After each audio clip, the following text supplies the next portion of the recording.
Hello guys, welcome to my favorite place on earth, the racetrack. We're at MMRT with Indimotard track day to finally review this beauty.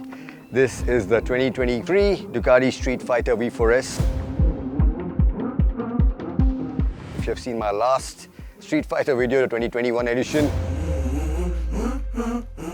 you know how much fun we had on the road, and since that time I've been itching to ride this here on a racetrack. It has a few changes, namely the swing arm pivot now is about 4 mm higher to prevent the motorcycle from squatting, especially under acceleration. Otherwise, in terms of the engine, in terms of the brakes, it's the same motorcycle. The biggest change, of course, is in terms of the electronic suite. This has the same electronic suite as on the 2022 Panigale V4S, which I tried at BIC, and I came back completely blown in terms of the step that Ducati had made, especially in terms of how well the motorcycle turned, especially with the new engine braking control.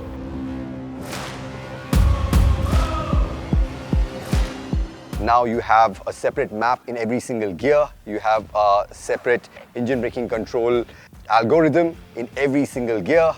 You get a brand new dash, you get a brand new track mode, which gives you all the necessary information that you require. All the electronic assists that you have in terms of wheelie control, traction control are right there as and when they're engaging, so you are well aware of how much which electronic aid is kicking in with the way you are riding, and then you can tweak it accordingly.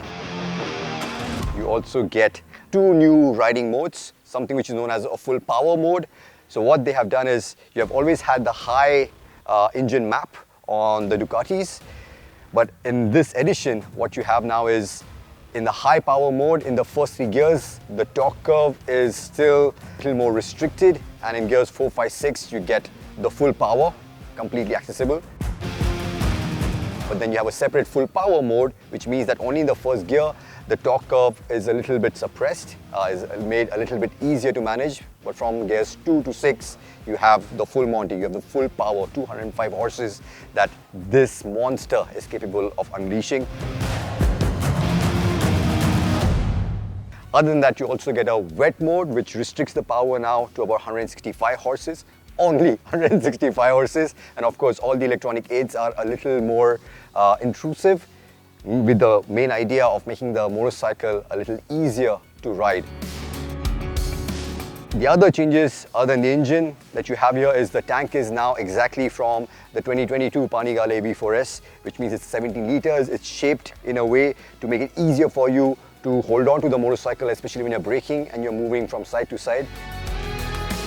And now you also get the Pirelli Diablo Rosso 4 Corsa instead of the Rosso 2 Corsa, which came on the previous model, which are really good tires, and hopefully will be cut out for the task that you have at hand here at the track to unleash this kind of power, this kind of torque. But that is the whole premise here. We know exactly what this motorcycle is capable of, and what better way to test out the new electronics and how much easier it is to ride now with this new electronic strategy that Ducati have incorporated on this motorcycle than to unleash it on a racetrack like MMRT, which is a beautiful track. I love the layout, how flowing it is, but it's also quite bumpy. But what we do have is the V4S here, which means it's all state-of-the-art top shelf equipment. You have forged wheels, you have semi-active Olin suspension, you have a motorcycle which is very light, which makes 205 horsepower but weighs only 197 odd kgs wet. Yeah, enough talk. I'm already salivating looking at this motorcycle, so let's hit the track and see what she does.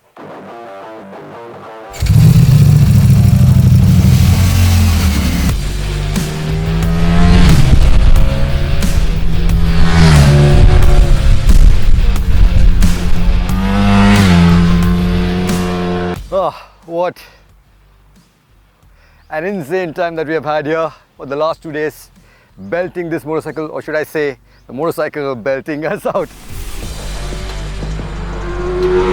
First impressions, the Streetfighter V4S at MMRT is just too much motorcycle. It's just too much power, too much torque. It's just such a brute of a machine. But yeah, I think from a test perspective, this was perfect. A track like MMRT for this kind of power, this kind of torque was perfect testing ground to test Ducati's new engine management strategy with all the different maps that they have done. And yeah, I can safely vouch that the high power strategy that they have in terms of the torque curve being limited in the first 3 gears was undoubtedly the only way you could ride this motorcycle here on the track. Just the way it would accelerate after 10,000 to 14,000, like you were hanging on for dear life. And making life more complicated is just the sheer amount of bumps that you have here, which also means that your suspension setup is a little bit compromised because you have to go for a softer setup to account for the bumps. But that also means that when you're dialing in the power, the motorcycle is also so much more unstable. It's just weaving because the weight transfer is not as smooth as it can be with a more taut setup.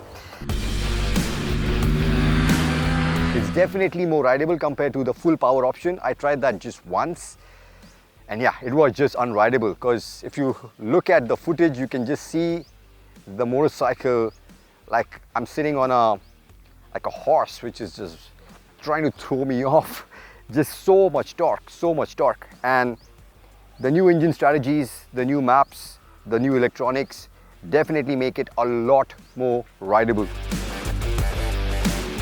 One thing which really stood out to me was just the step that Ducati have made in terms of handling, whether it was the tighter corners, whether it was the long flowing words like the bowl at the back, in terms of how intuitive it felt once we had set up the motorcycle was unbelievable. We saw that on the Panigale and now we are also seeing it on this one. It's a proper super bike without the fairing.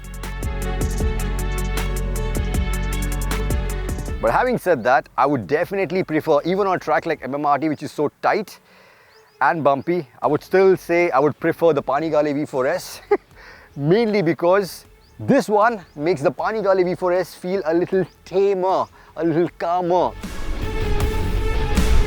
With the final drive on this being a lot more aggressive than what we have on the V4S, which is a little bit longer, the gear ratios, this is a proper beast to ride. If you want to have fun on the racetrack, 100%, this is the motorcycle to go. You will be laughing the entire time that you will be on the saddle or shitting your pants. But it will be fun nonetheless.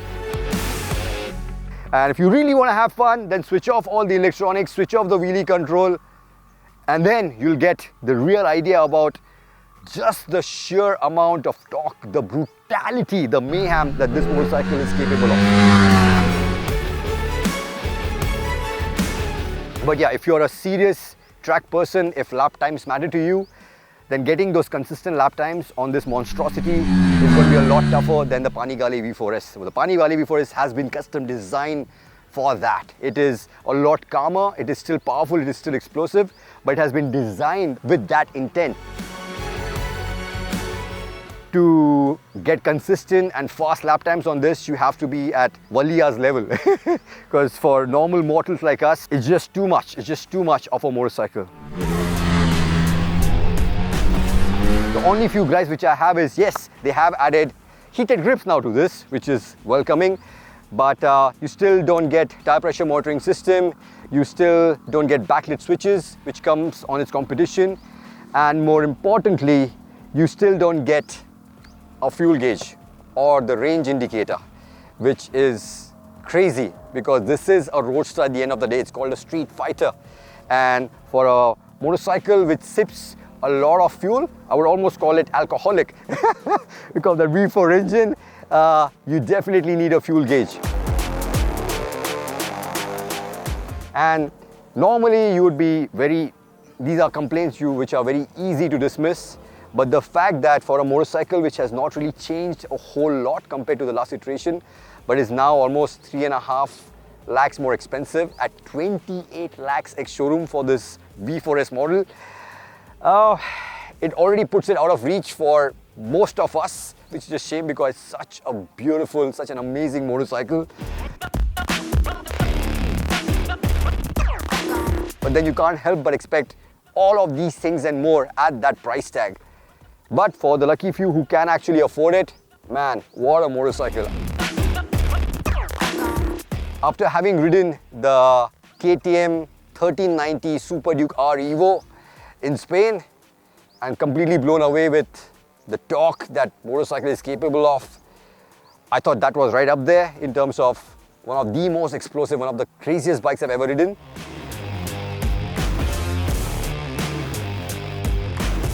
After having ridden this now, especially in the full power mode, I think I would say almost it's a tie, because what an engine, what a bike. Whew.